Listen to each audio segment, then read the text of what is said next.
మన తిరుమల ఇప్పుడు కేవలం భక్తికి మాత్రమే కాదు, నెక్స్ట్ లెవెల్ టెక్నాలజీకి కూడా అడ్రస్ అయిపోయింది. అసలు అక్కడ ఏం జరుగుతుందో తెలుసా? మొన్న సెప్టెంబర్ లో సీఎం చంద్రబాబు నాయుడు ప్రారంభించిన AI integrated command control centre ఒక రేంజ్ లో రచ్చ చేస్తోంది. సుమారు 18 కోట్లతో 342 హైటెక్ కెమెరాలతో ఎన్ఆర్ఐలు ఇచ్చిన డొనేషన్లతో ఈ ప్రాజెక్టు రూపుదిద్దుకుంది.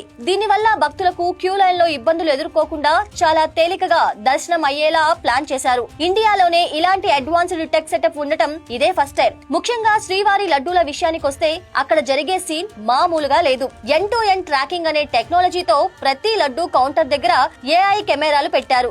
ఏ కౌంటర్ దగ్గర రద్దీ ఎక్కువగా ఉంది, ఎక్కడ లడ్డూలు అయిపోవచ్చో అనేది ఈ కెమెరాలు గంట ముందే అధికారులకు అప్డేట్ ఇచ్చేస్తాయి. దీనివల్ల దళారుల ఆటలు సాగవు. బ్లాక్ మార్కెట్ కి గట్టిగా చెక్ పడింది. సామాన్య భక్తుడికి లైన్ లో నిల్చున్నామా, ప్రసాదం తీసుకున్నామా, వెళ్ళామా అన్నట్టు పారదర్శకత వచ్చేసింది. ఎక్కడా కన్ఫ్యూజన్ లేకుండా మేనేజ్మెంట్ పక్కాగా సాగుతోంది. అసలైన కిక్ ఏంటంటే ఈ ఏఐ సిస్టమ్ కేవలం రద్దీనే కాదు, ఫేస్ రికగ్నైజేషన్ తో సెక్యూరిటీని కూడా టైట్ చేసింది.